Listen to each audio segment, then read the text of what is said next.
And it looks as though we are set to go. Stage 3 of the Tour de France is underway. Leaving Piacenza, we wait, we watch. For now, nobody's interested.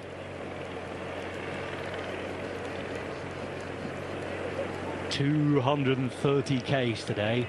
An expected sprint. Nobody expected in the breakaway, Sean. Well, that is your answer, Rob. You know, 230 kilometres. A lot of the riders are thinking about that, and you know, nobody daring to have a go here. But I think they will. You know, somebody will give it a little bit of a try, as I said some time ago.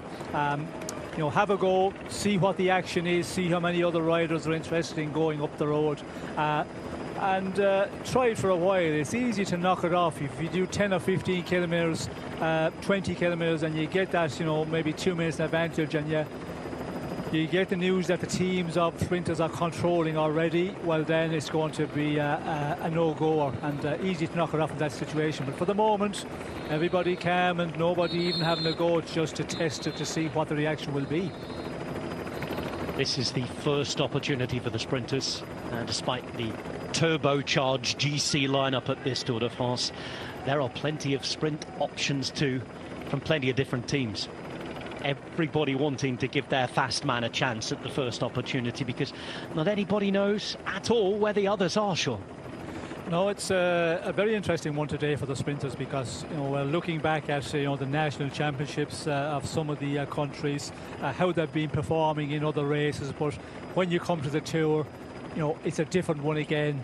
These finals, you know, are really hectic, and when you also consider, you know, the past 2 days we've had, and you look at a one-day Belgium champions, for example, or men on the ground were talking about that, Deli, how, you know, dominant he was in that sprint there. It was an amazing run, that final 300 or 400 metres to the line, with these, you know, super sprinters in his wheel and not able to, you know, even just come, you know, to his bottom bracket, to his chain wheel. They were just happy to try and stay in the wheel. But it can change a lot because of what we've had in the last 48 hours. So it's going to be unknown for a lot of riders how you digest that past 2 days, the heat, the suffering that a lot of the riders went through, and a lot of the sprinters really suffered, like Mark Cavendish, we see, you know, he suffered a lot on day one. All of that, those traces, you know, will be important today, how you're getting through. And yeah, it's going to be a real interesting one. But the sprinters, it seems that, you know, the word goes around as well between the teams. The sprinters teams are really going to control this, because they talk together. They say, okay, you know, a sprinter domestique from a team, he's going to be talking to another sprinter from a team who've got a sprinter. What are you guys? Oh yes, we want to control here. And if that gets around, then I think it dents the you know, the thought of going up the road for some of these teams that might be thinking about that. On paper as well, you looked at this stage early on after the opening couple of days, first chance for the sprinters, longest day. On paper, this was already looking possibly like the most controlled stage of the whole Tour de France. And a little bit of an interesting look onto the left-hand side of the peloton, just while you were giving me that last answer, Sean. And look who's in the green jersey today. Jonas Abrahamsen becomes the first Norwegian since Alexander Kristoff to wear the green jersey. He's the third Norwegian ever, Tord Hushovd, of course, being the other, his current boss. He's also the first ever Norwegian to wear the polka dot jersey. He's in charge of 2 competitions today. Valentin Madouas is looking after the King of the Mountains jersey for him, but he was on the radio a little bit there. I wonder if he was asking, can I go for it again? Because these are 3 points, albeit just the one single point out the front, and then an intermediate sprint. But you wonder, after all of the energy that's been expended by Abrahamsen in the last couple of days, whether it's worth it at all today, Sean. No, I don't think so. And when you look at, you know, 94 kilometres, that's the intermediate sprint point. It's a long way to get to that, and you know, the effort you have got to put in. And when you look at the situation in the green jersey classification, you know, they have quite a comfortable lead at the moment, and he's probably just going to, Abrahamsen is going to just hang around there, wait for the sprint, and then try and just get a few points for that classification against the other faster men. And I think that will be his effort for the day. And then in the final, of course, today the team will be trying to, you know, position their fast men to try and get a stage victory. I think that will be the tactic of Uno X Mobility today here. And yeah, There's a lot of sprinters, as we see here. You know, they're quite a bit down in that. Shampoo, t'as compris le message tout à l'heure. Je veux vraiment qu'on soit impliqué au départ, les gars. Une fois que le coup il sera parti, on verra. Mais je veux qu'on soit impliqué au départ, surtout vous deux. Interesting. Talking to Champoussin there, saying, I want you guys to be involved at the start. And, well, they'll be cock-a-hoop after yesterday, won't they, Arkea BMB? Because it took them, Sean, 191 stages of riding the Tour de France to finally win one. They do have sprint options today in Arnaud Démare, Luca Mozzato and Maury Capiot. But with Dan McClay to support them as well, are they amongst the big favourites? Will they be told to be involved, as we were hearing there was a suggestion there as well?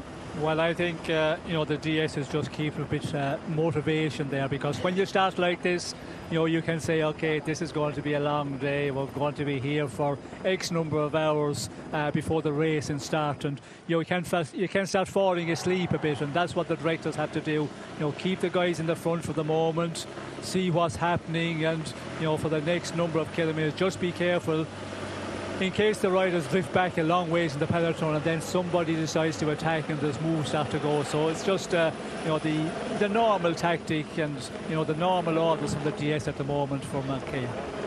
You wonder as well, talking about be involved, he wasn't particularly specific in terms of what he meant there. Perhaps they're so confident after the stage win yesterday, they're bringing Arnaud Démare back to the Tour de France for the first time in a few years. Maybe they're one of the teams who are going to contribute to the chase today as well. It could be on that front that he was talking about. We'll have to see. And it will be interesting to see with Démare, you know, how he will fare out, because he hasn't had a good run in the big sprints, and, you know, he's here against some of the real fast men. It'll be an interesting one.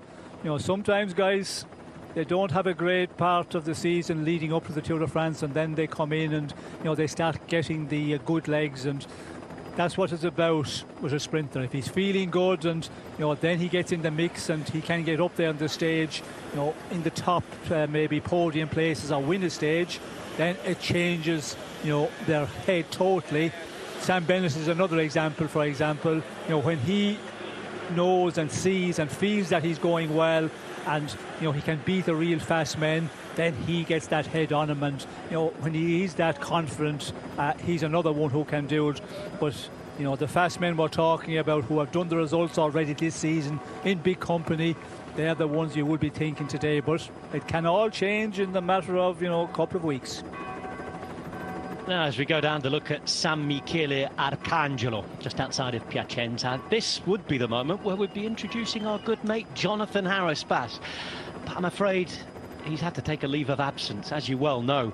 Nowadays he's a geography teacher, but with the early tour start this year, he still has to teach for a few more days, so we'll have Jonathan back at the weekend. In the meantime, I'm sure we'll be nowhere near as good, but we're doing our very own best JHB impression. And I can assure you, all you culinary fans, JHB fans, he has sent me a recipe. I'll deliver it later on in the stage, because we've got some action, and Jonas Abrahamsen is going to go up the road. They waited, they watched, he was asking on the radio. There's a smile as he's led up the road, and Abrahamsen is going for more free points. There's not many on offer today.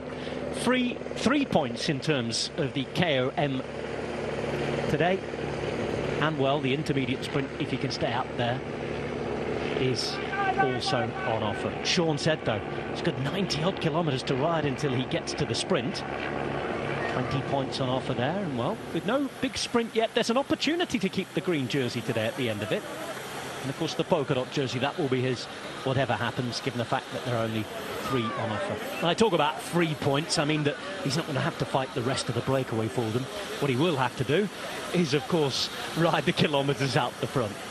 Boredom as well as energy expender could be the main thing for him today, as Pogacar's gone full yellow.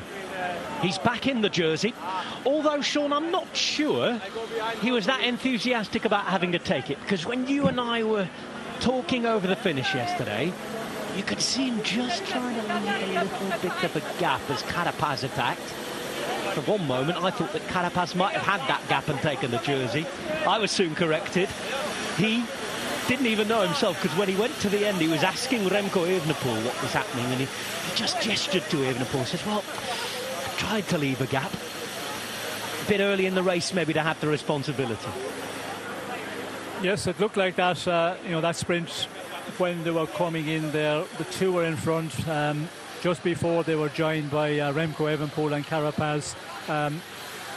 They look to be working very well together, and I was expecting a bit of a sprint between the two of them, but Remco came back just in the final meters there, and then it was Carapaz who took the stage. But it looked like that Pogačar was trying to slow up. He was thinking, he was, making the calculation, as I say, what do I do here, how do I get out of this? But yeah, it wasn't the one where he was able to do it, and I think he started thinking about it too late. And of course, yeah, with Vingegaard there, you don't want to give any second away, so for that reason as well there was that hesitation. And of course, yeah, with the placings from the day one, he went into the yellow jersey and leadership. And yeah, it's a one where I think if he had choice, he preferred not to. It looked like that yesterday, but that's racing, and when it comes down to the very end, there's no really choice, and you can't you can't do it then at the very final moment. So it's going to be a day where we can see now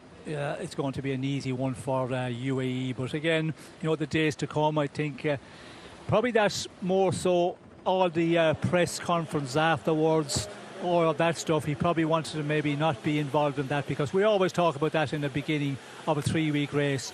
You get to the hotel much later than the rest of the riders from your team because of all of that duties you have to do. So all of that as well, not alone, the work the team might have to do a bit more in the days to come. Well, the man in the mask. That's a pair of snazzy sunnies, isn't it?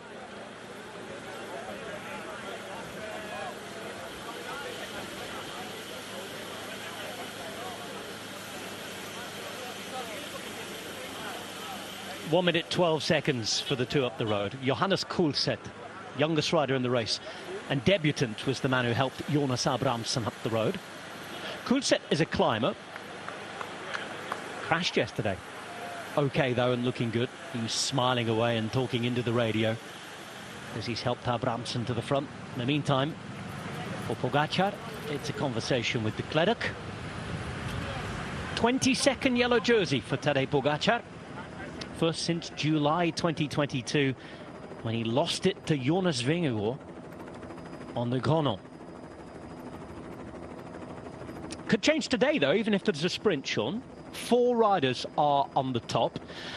And, of course, with the cumulative places in the finishing added up, I'm very briefly going to say happy birthday to this American Eagle. 25 years old today, Matteo Jorgensen. Very happy birthday to the winner of Paris-Nice. In conversation there with his fellow new North American GC contender. It's GCG, Derek G, that is. On the podium together, those two in the Dauphiné. Jorgensen second to Roglic, G in third.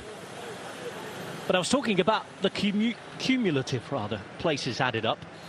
Over the first couple of stages, 18 is the sum of the 2 finishing places for Tadej Pogačar. 20 for Remco Evenepoel. So if Evenepoel finishes more than 2 places higher than Pogačar today, and everybody finishes on the same time, he in fact would take the yellow jersey. Looking further down, Jonas Vingegaard, his 2 places added up to 29. He would have to finish a good 10 places higher. In fact, no. That's my maths already failing me on day 3, Sean.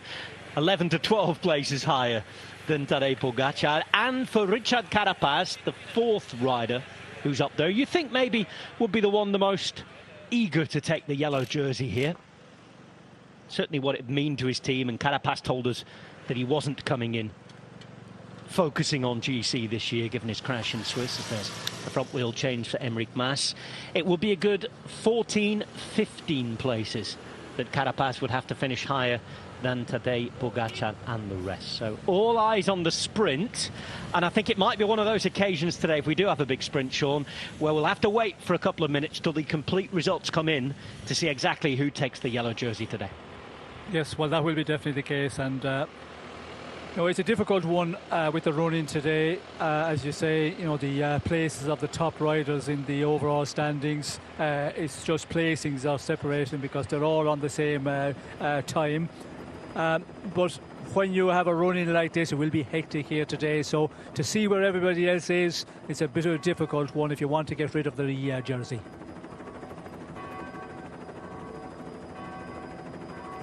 Welcome back, everybody, to beautiful Italy. Stage 3 today, Piacenza to Torino. Plaisance, as the French have been calling it today. And looking down the list, and there's quite a few translated town names. I've never seen a few written like this before, but Plaisance is for Piacenza. Pavia becomes Pavie. Alessandria becomes Alexandrie. And Torino, Turin, becomes Turin. Nothing changes down here in these courtyards, though. It does change for Romain Bardet today. No longer the Romain Emperor. He's one of the riders who could take back the yellow jersey, but he would need a gap and a split. Something that is extremely difficult to engineer, if not impossible today, given that most teams want to sprint, including his own team. So 6 seconds down. He's going to have to try something perhaps tomorrow in the mountains. But he's already had a dream start to this Tour de France, Sean, hasn't he? Well, it's an amazing start, and you know, that breakaway, when you look back and when he struck out, it looked like it was going to be a very difficult one for it to succeed.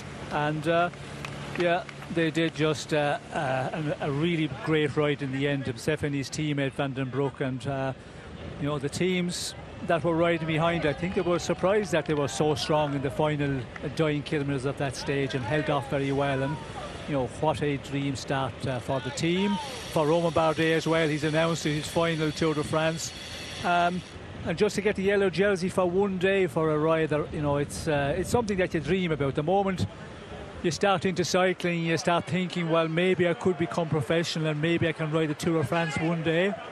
Then when you get to that, when you're in the Tour de France, you always, you know, dream a bit about it. And you know, he was a rider that, you know, was really competitive up there, fighting for the GC and in the top place at the end of the race. Yeah, it's just a dream finish for him in this Tour de France and in his the end of his career.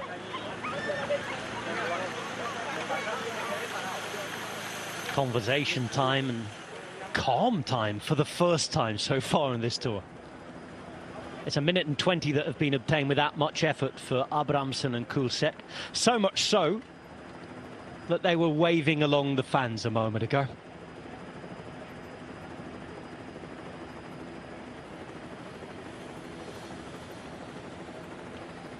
This is what the tour looks like. Giro della Francia still, just for now. Tomorrow's stage starts in Italy and finishes in France. The Tour will come home over the Alps already. It's a chance to enjoy it while you can, because tomorrow's a short stage in terms of distance as well. And the Tour will go higher than it's ever been at this stage in the race, just stage 4. All the way to the top of the mighty Galibier. 220 kilometres remain here. 1 minute 19. For Abramson, who's today in the points classification but leading 2 different classifications, and Kulset. This is Dan McClay, and he's having a chat with Stevie Williams. Look at the time gaps already after 2 stages. I think, Sean Kelly, I've seen bigger time gaps here. Now then, this is interesting. Not looking at it, of course, but the fact that they're stopping, the fact that they feel they can do that as well. But I think I've seen bigger time gaps in 2 days than maybe after 10 days in certain tours.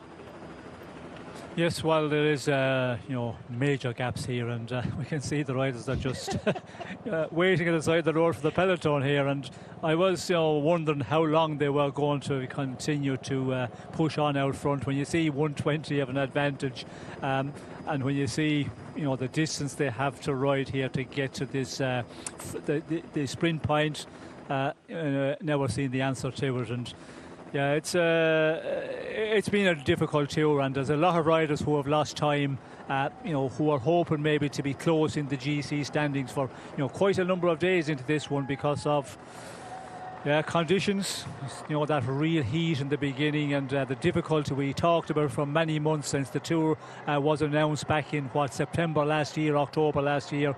The first 2 days were going to be brutal, and the weather conditions added a lot to that.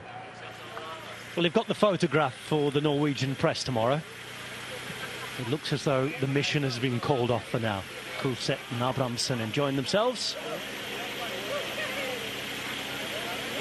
Abrahamsen stopping for that comfort break as we see Mark Cavendish, Jesus Herrada, Michael Matthews, and Abrahamsen is now back in the peloton. No breakaway for now. What was that? A little bit of publicity, or were they hoping some other teams might come with them and they could start something a bit more interesting? No, I think when they found us out in front and they were being told, yes, okay guys, this is the situation back in the peloton, there's no reaction of any other teams trying to get into a breakaway at all. How far the points that they want to pick up for the green jersey classification, they're a long ways down the road, and for that reason I think they decided, okay, we'll just knock it off here. Or maybe, as you say, Robert, was Mads Pedersen. Here is Grelier up the road once again. Saw him in the Tour of Oman actually in 2019. Lucky enough to have been out there a couple of times, and he's he likes quite a grippy finale. When that he came in behind Alexei Litsenko, who's really gone off the boil in this tour, I'm afraid. Clearly one aim only for Astana, Kazakhstan, and that is, of course, to look after Mark Cavendish. But Alexei on his day, he can finish off a few jobs, and that day finished off quite an accomplished field. And Grelier had done a job out in the breakaway and finished in second place. I seem to remember as well there was some shoe issues along the way which maybe denied him. That's a long time ago, 2019, before COVID and all that. 49 seconds is what he holds, but as you can see, everyone's getting into colour order. And nice to see a flash of orange. I know the Euskadel days are kind of returning, aren't they, after a big hiatus. And the Rabobank orange as well. But there, it just put me in mind of that, Sean, with the Jaco Alula shoulders. Can they do it for Groenewegen today? He's got to be one of the shortlist. Well, that is the big question. Who is going to be the fastest man here at the finish today? And, you look at the performance of the riders over the last number of weeks, and the last maybe 3 weeks, and you can take from that how well they're going. But again, this race has been a really difficult one. The first 2 days, the opening 2 days, has been majorly difficult. So how well have the riders got through those days? The warm conditions also has had an effect big time on all the riders in the race, and more on some. So that is the unknown going out today. And we heard from Sam Bennett there, first day he felt quite well. Yesterday he had the heavy legs a bit, and he's just hoping that today will be a good one. And that's what you need as a sprinter as well. You need one of these good days, and when you have good days, well then, it gives you the confidence. Well, you're going in the peloton and you feel that you're not suffering at all when the race is really going fast. Although today they haven't got a real test up to now, but you will know in the run in how you're feeling, and all of that will be part of, I think, give you the head for the finish today. And but we'll have to see. This is going to be a spectacular one, and a lot of fresh riders here as well, able to prepare the sprint for the sprinters. GC men as well will be up there, because they will be a little bit worried about a little bit of gaps are forming in the final number of kilometres. So all of that will make it this hectic final. And about positioning as well, the best riders in the world here, the fastest men, you have to have a bit of luck as well. You don't want to get into a difficult situation at a wrong time, notably going into that final corner with 700 metres to go. So you need all things to go well and fall your way as well. Just dwelling on the polka dot jersey of Valentin Madouas, we have a climb coming up in 1,800 metres time. Time to just bid a fond farewell to Danny. Danny, enjoyed it today? I know it's been a long one. It has been a long one. I have enjoyed it. It's been a nice little recovery day for us too, but it's going to be a bussing final, isn't it? I cannot wait. I'm going to pass over to Robbie now. Yes, so welcome. Enjoy. Cannot wait. Well, farewell, Danny, for just for now, and welcome to Robbie McCune as well. Robbie, we've got this little peaklet to deal with. It's not more than a bump, it seems. A Category 4 test. There's so much power left in the sprinter's legs. Is that something for us to worry about? That there's maybe some faded minds, but some fresher legs, I imagine, today, and at least at this moment. After it's been a long reach, but it's not been a test for them. Their test comes, well, in 50.7 kilometres, for goodness sake. Is it dangerous because we've got a lot more options today? It's going to be busy. It's not dangerous for them. However, the sprinters would prefer that there aren't major accelerations at the front of the peloton that makes them use energy they'd rather save for the end.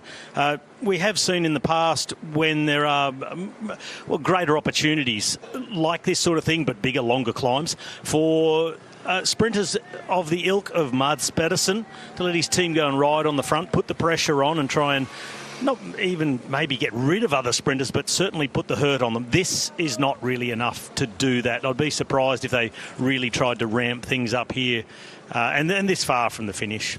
No problem. Well, this man has rolled the dice, and it's good, actually. I'm sure there's been a few phone calls made.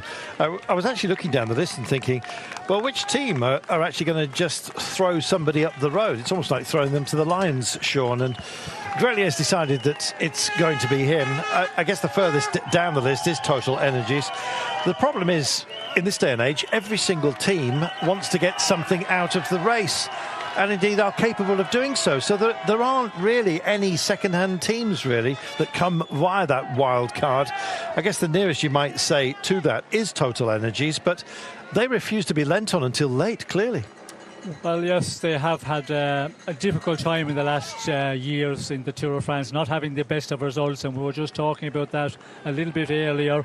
They had some great years when Thomas Voeckler was in there, Pierre Roland, those guys were winning stages and also getting the yellow jersey for a number of days. But when you look, at the performance of this team in the Tour de France of recent, it hasn't been great, although they're still back in it because they are a French team, of course, and the wild cards, the national tours invite their home teams to those races, and they are out here now, and he's trying to just get something out of the day, and why not? And also maybe the reason that being invited by the organisation, they want to give something back as well. So to send a man up the road here, it makes it interesting. We're talking about him, and it's possibly opened the race up a bit earlier than it would normally be if he hasn't went in the attack here a number of kilometres further back down the road.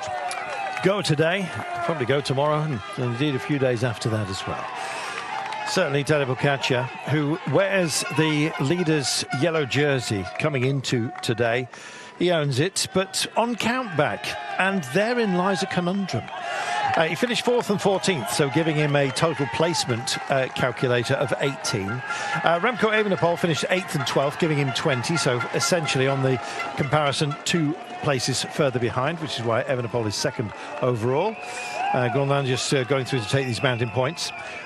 Jonas Vingegaard on 29 position, so 16th place on the first stage, 13th on the second, and Richard Carapaz 22nd and 10th, giving him a grand total of 32. The smallest number, of course, being 18. Therefore, Tadej Pogačar, because of his positions 4th and 14, leads. However, we've got a bit of a conundrum, and that is that if Remco Evenepoel finishes 2 places ahead of Tadej Pogačar today, or 3 to guarantee it, then he's going to take over the yellow jersey. They're all equal on time, Robbie. It adds another factor into the spin today.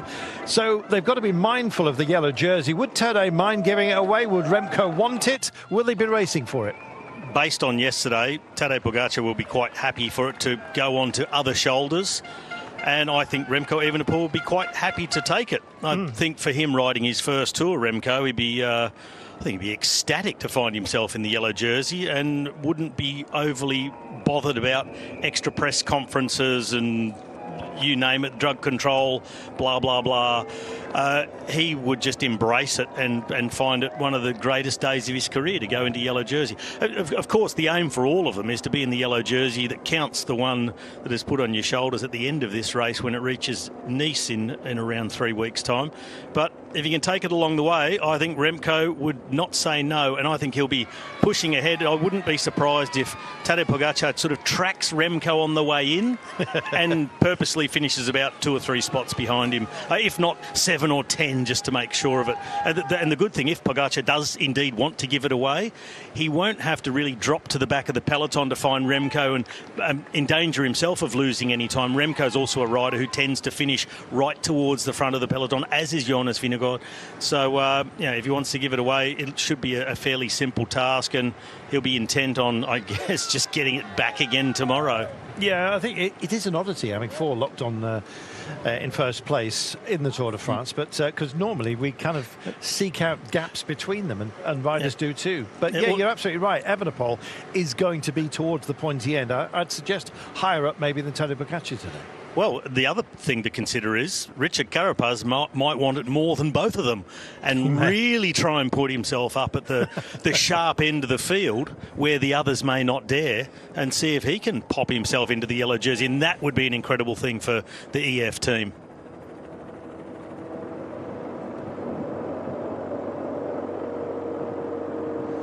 So here's your scenario. Richard Carapaz is racing Remco Evenepoel. Tadej Pogačar is giving a little power assist to both Carapaz and Evenepoel. And then tomorrow you just, I don't know.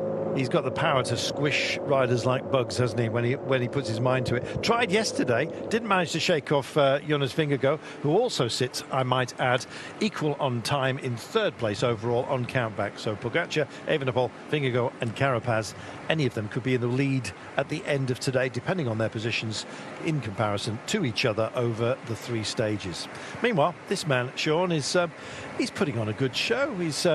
He's still only got, he's been pared back because it's livened up behind him. Nobody wants anything silly to happen, but I don't think they're deliberately trying to catch him. They're almost catching him by default. They're getting into colour order, and after such an easement, I think you might say, in the pace that we've had so far this tour today, they've given themselves a break. Now they want to get the legs spinning.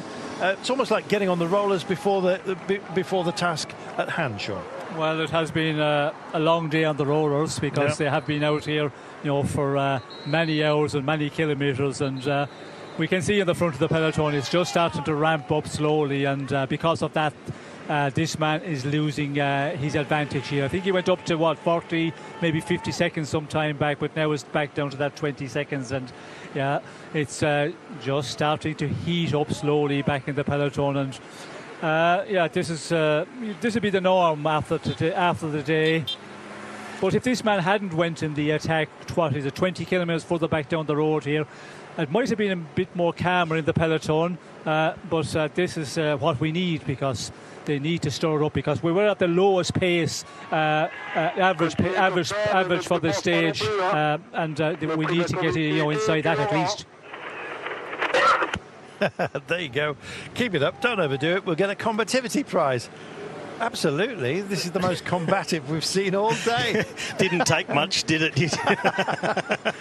Come and stick your face at the front of the peloton. Look determined, and you'll get yourself a red number for tomorrow, just about.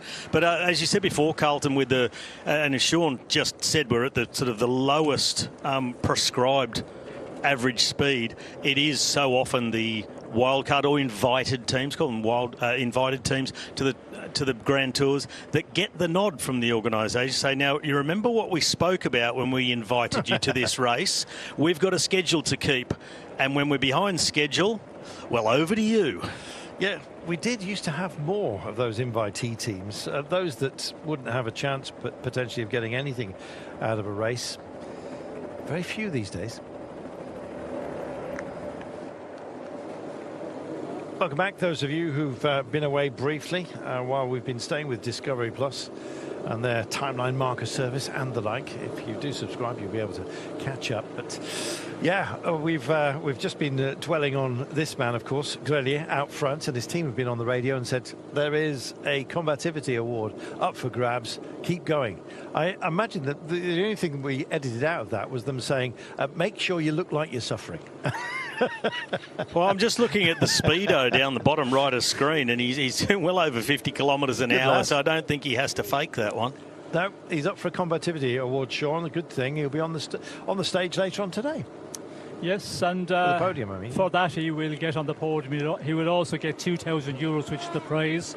He also picked up, I think, that mountain classification. So that's also, I think, maybe 1,000 or 1,500. So he's getting a few euros in the pot for the team. Also getting the exposure. That's what it's all about here, really. And he's been on our screens now for the last 20 plus minutes, and getting great exposure for everybody. The bike sponsor, the team sponsor, all of that. And as Robbie said, and I was saying a bit earlier, I think as well, the invited teams, they probably got a little bit of a request from the organisers. Okay, can you put a man up the road here, because we're just on the slowest time average for the day, and we need to get inside that at least.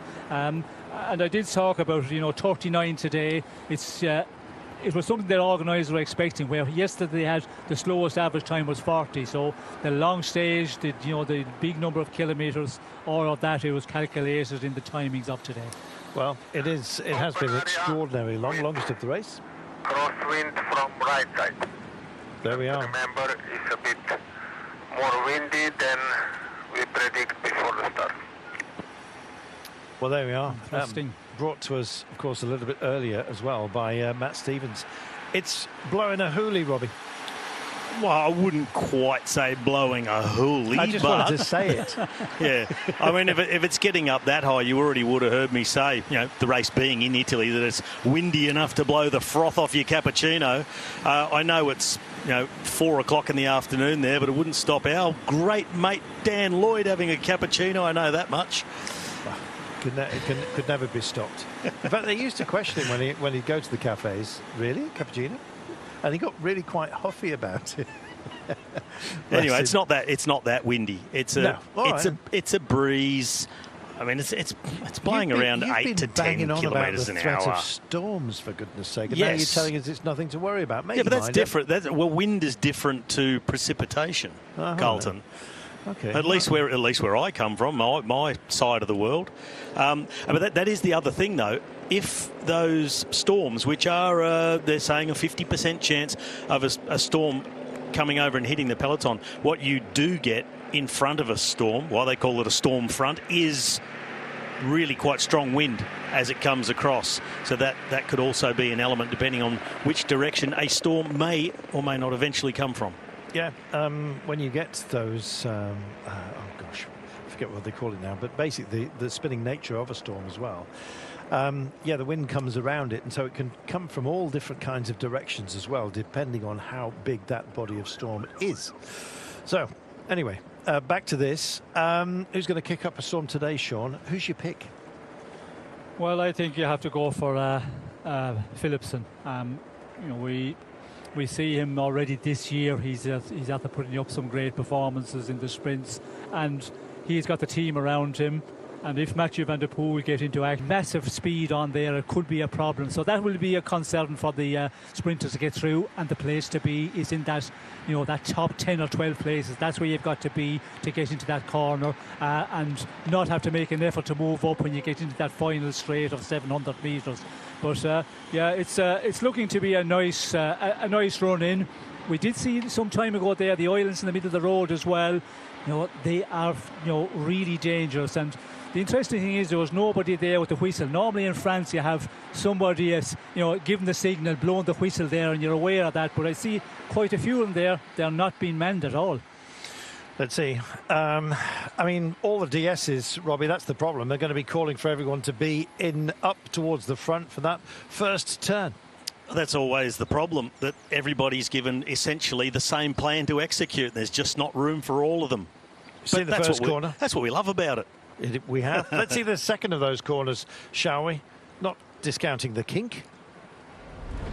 This is the finish in Torino, and it's going to be a sprint royale today here in Torino. It's a perfect finish and run in. It's going to be super, super fast. We were at the left turn with 900 meters to go. There's another left turn with 700 meters, but it's really wide. There's a left bend with around 550 meters to go, and from 500 meters to go, the riders will be able to see the arch and the finish line down here behind me. I will show you that in a moment.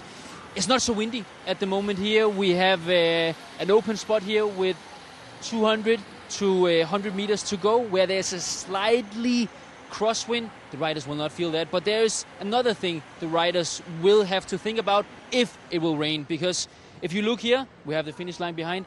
We're looking at the local forecast at the moment. There's a possibility of rain in the next coming hours before the riders come.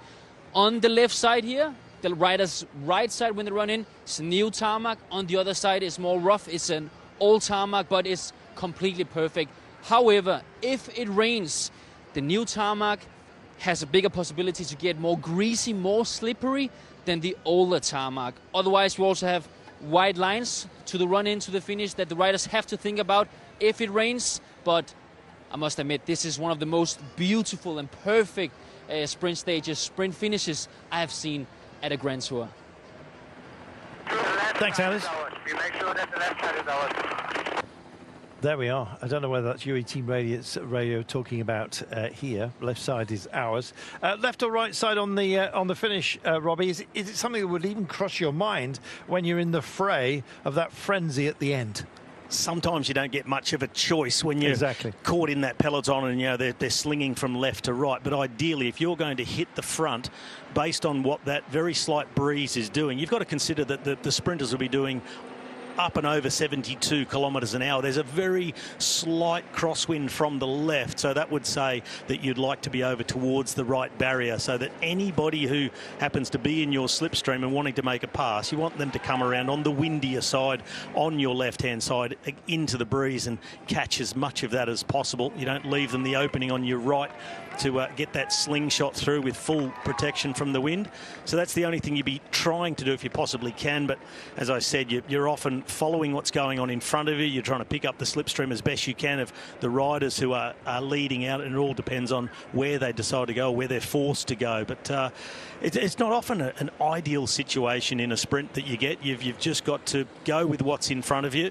But if you get to decide, at least get across to a barrier. Don't let everybody get a free shot on both sides. Make everybody try to come around one side. Oh, the amount of times I've seen you shouldering a barrier. I don't know. It was great calling you home.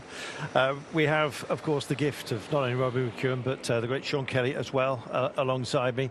Sean, race radio there for Team UE Emirates said we need to control the left-hand side. I've seen that was the long way round last time and the longer way round this time as well. What are they up to? Is it the safer side? Well, I think they want to keep, the riders together and keep at the left side. That way, the no riders cannot come up on your left and, crowd you out. And that's what the teams do. They try and keep a little bit, they call it a little bubble, or, keep a line of riders, 3, 4 or 5 riders, and look after Pogacar. And that's what we're seeing here. We can see him, just at one side of the road. We did see Sivakov there out of that roundabout. He made a too much of an effort, and then the other teammate from UAE, he lost the wheel for a moment. We could see there that they pushed their way through, and they're back very much to the fore here. We can see, at the moment, Pullet is the one who is continuing on to keep the man in the position. But the problem is here, when you come to a lot of people at the side of the road, it can get dangerous because they stand out, they're trying to take the photographs, and that is the risk here when you're very much on the edge here. It is a little bit of a danger one, but yeah, a lot of teams try to do that. They either keep one side or the other. Yeah, well, what we did see there at that roundabout was UAE go back to the right to take the shorter side of the roundabout and then get themselves back left. Just noticing as well, Honor Dali just being brought up on the left-hand side of the road, so screened at the moment. A little bit of chit-chat between Vingegaard and Tadej Pogačar. Visma and UAE just dominating that left-hand side of the road at the moment. It's kind of blocked. There's not much room for teams to move up, and they've started to fret about it. I feel that Honor Dali did exactly that a few moments ago there, Robbie. He was trying to get up, almost got into the dirt on the side of the road because it was so busy. Well, that wouldn't bother Arnaud Dilly too much. The farmer boy from Belgium, done more than his share riding in the dirt. But there has been a bit of discussion going on for a number of kilometres now between Visma Lease Bike and UAE, the domestiques. I saw Jan Tratnik just having words with Tim Wellens and Niels Pollitt over on the left-hand side. It seems both teams have chosen to be over on the left, and there's not always the ideal line available to both. And there's been a little bit of hand gesturing and chat going on, and it didn't seem like, oh, how's your day going? I wish you best of luck at the finish. It's more pointing out what they're doing to irritate the other. Dilly on the left, Philipsen on the right, as you can see. Sam Bennett dead centre. Sometimes that's a wise place to be. You get an option as to which is the shortest way around any roundabout that you take. This is a long straight highway, a proper Roman road. Dylan Groenewegen also being picked out for you, the Netherlands champion, as you can see. Dilly, the Belgian champion, with that tricolour as well, with the coal, gold and blood. I don't know what they call those three colours, but anyway, that's my guess. Here we are. Maybe this was the moment that they were planning for, that shortest way, safest way through. Who knows? But roundabouts, beloved these days of town planners in both Italy and indeed throughout Europe, particularly in France over the last few years. They never used to be there, just klaxon signs, for goodness sake, give way to the right. It was a nightmare. No giving way today. A little bit of a flick out of the arm. Niels Pollitt just wants others to come through and share a little bit of the duty. A slight easement at the moment as we hit 18 kilometres to go. They would probably argue with that. Albsen de Koenig just making sure that Jasper Philipsen is in a decent, clear ranging position at the moment. Sean, 18 kilometres out is normally where we get the approach pace, but it seems to have knocked back big time. Yes, it has been like that. You know, it's been upped in pace a bit, but not for long periods at all. And as we go inside the 18 kilometres to go, we can see it's not going at full on gas at all. And teams are just trying to bust the front without making too much of an effort. And that's when it does group up. And we can see here, you know, it's totally packed from left to right all across the road. And, you know, if you're back now in 60th, 7th position to get up, it's going to take a bit of an effort here, and to get the opening as well is a difficult one. And also the concern is if something happened here, you know, if you have an island in the middle of the road or a rider touch a wheel, they're so packed together. If one go down, we could see quite a few going down. But it's relatively relaxed at the moment. You know, there's not that aggression there that Robbie was talking about where they're pushing too much. Although we did see, I think, between UAE and Visma, I think that was the discussion there.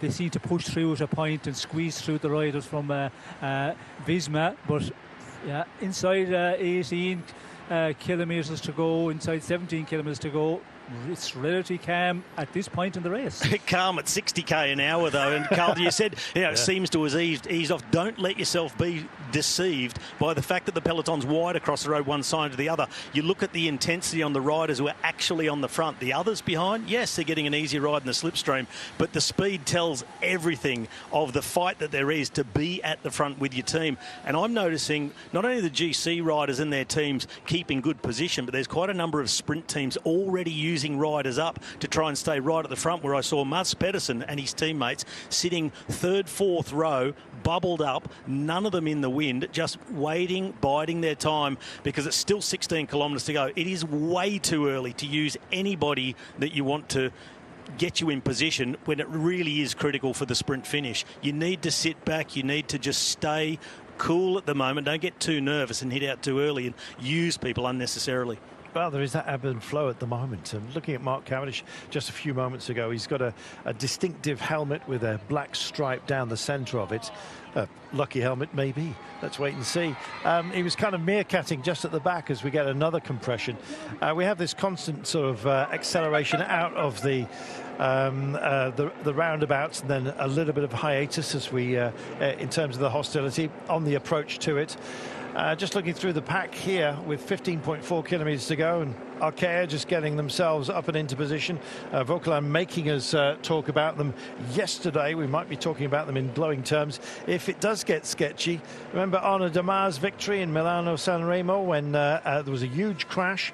I think was Gaviria involved that day? Boani was as well, I believe. And yeah, came through for victory. So we may get a surprise, but we hope it's not by that manner. There are plenty of riders here who can take a step forward if it does get sketchy. 14.9 to go, Sean. There's the 15 to go barrier.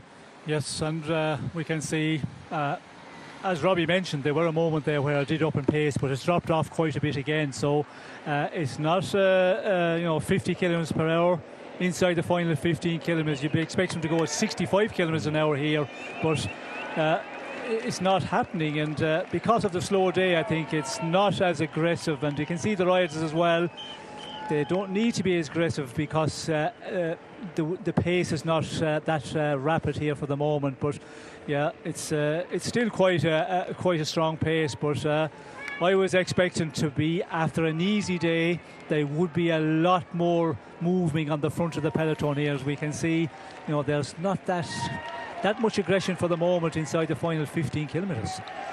Just looking at Ben Turner moving up.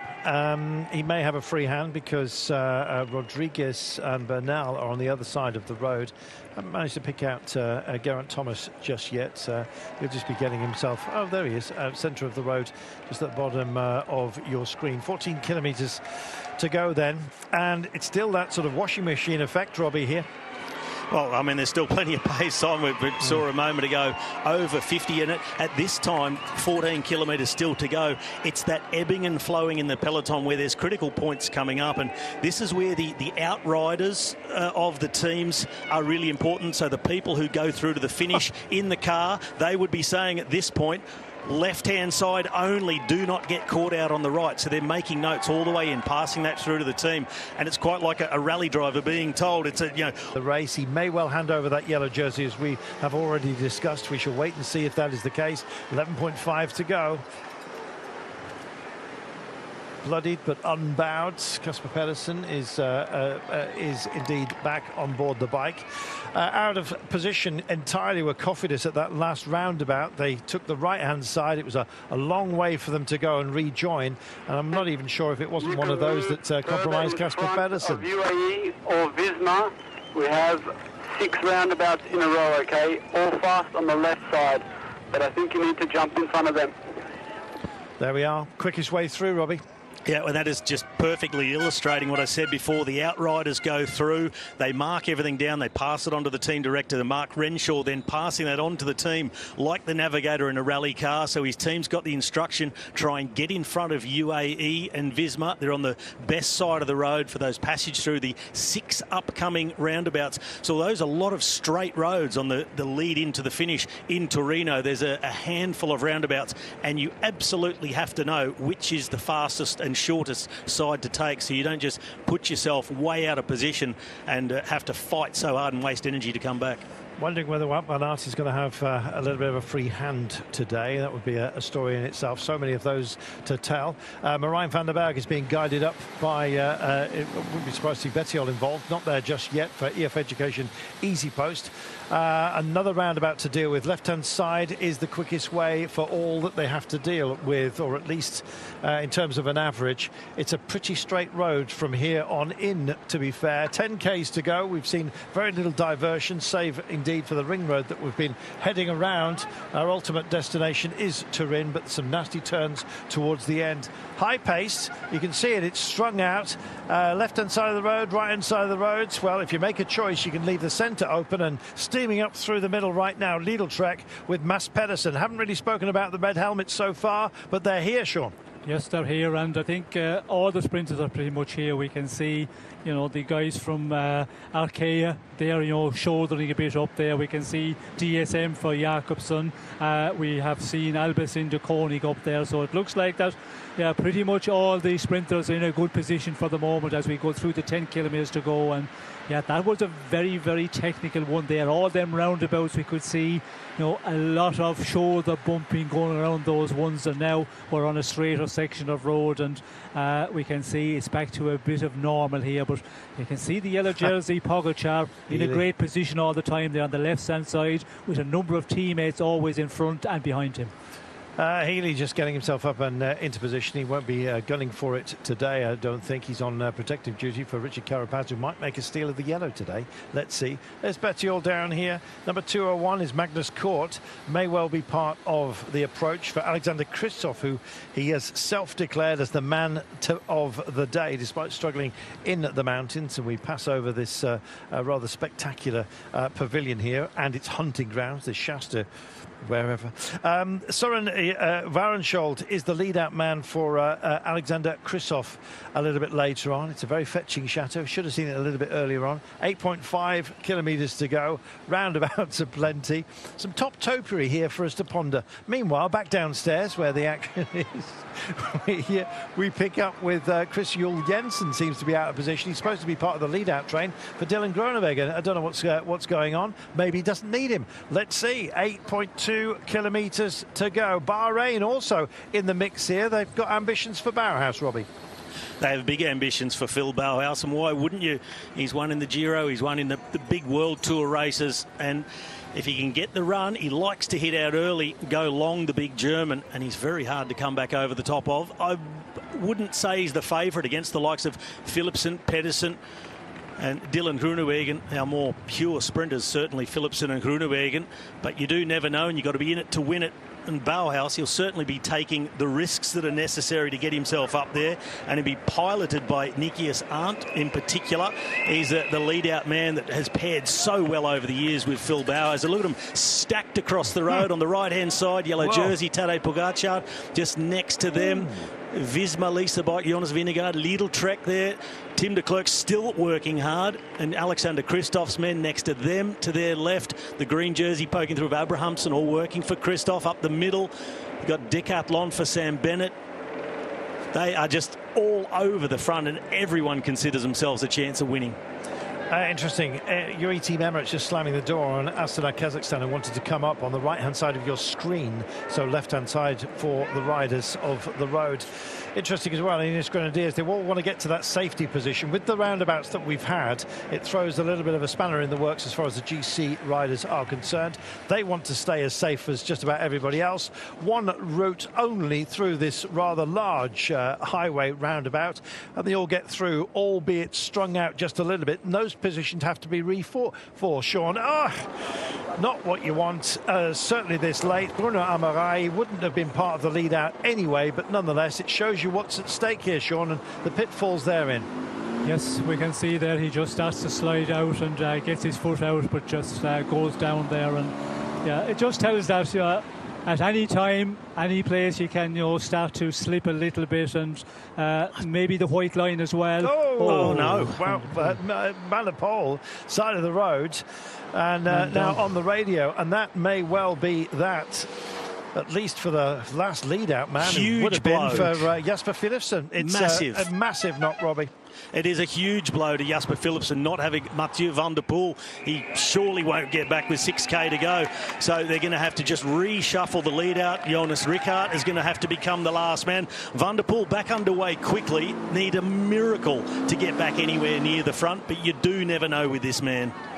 Well, if anyone can, he can. Let's wait and see. I think it's too much. Look at this. X Mobility on the left-hand side of your screen into that gap as well. Alberto Bettiol bringing the Tricolore up, hoping for Marijn van der Berg to deliver something. Huge, huge moment here. Tim de Klerk continues that tractor work for Mads Pedersen, gritting his teeth, as you can see. Looking cool, calm and collected. Visma Lisa Bike just for the time being. Here come Bahrain with Bauhaus with their aqua helmets. And you look further over towards the left-hand side of your screen, heads up here, and you can see that Jaco Alula are getting involved here. Opens up in the centre, and Movistar come to join the fun as well. 5K's out, another roundabout just about to head to us with about 4.3, and it's a bit of a technical one as well. It'll be magnified by the pace that they take it at. Get those cameras out of the riders' faces, for goodness sake.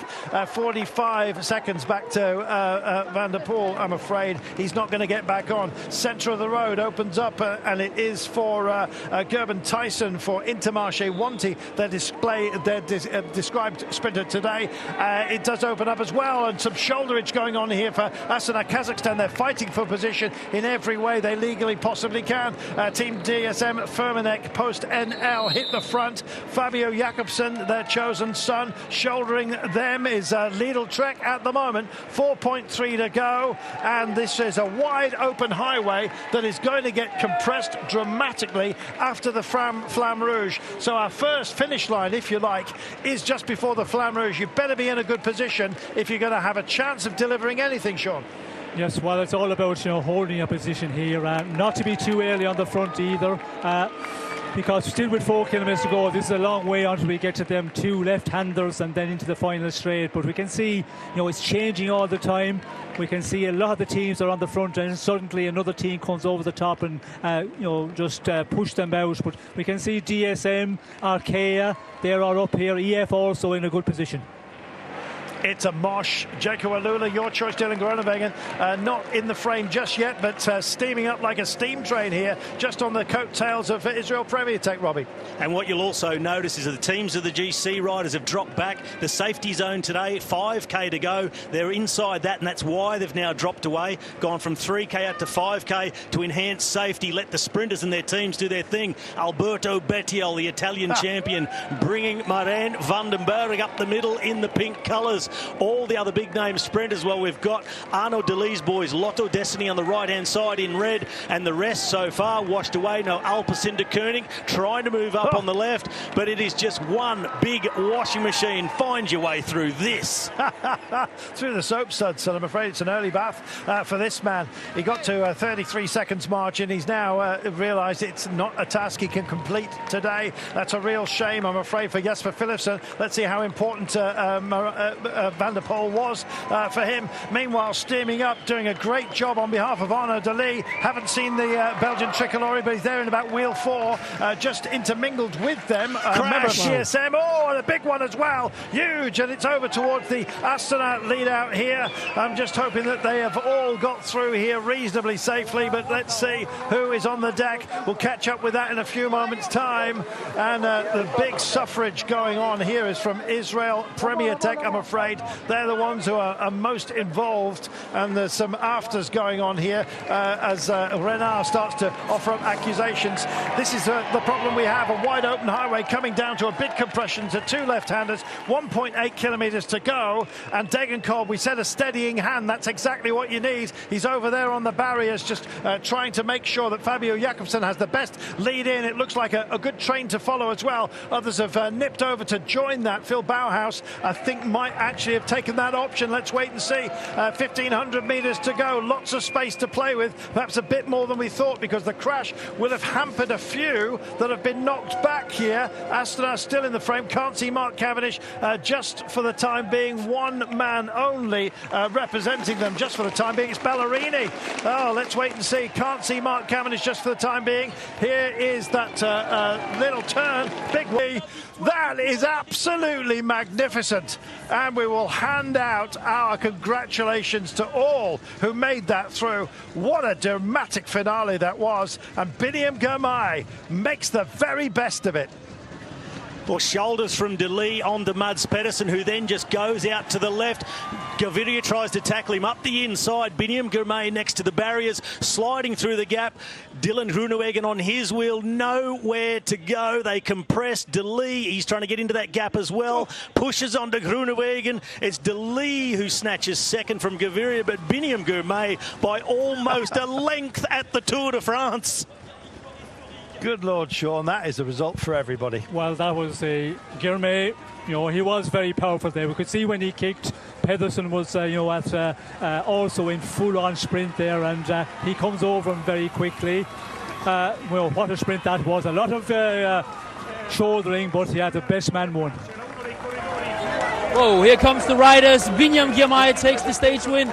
It's full carnage here at the run-in. The sprinters are coming in. We have Arno de Lee, Dylan Groenewegen.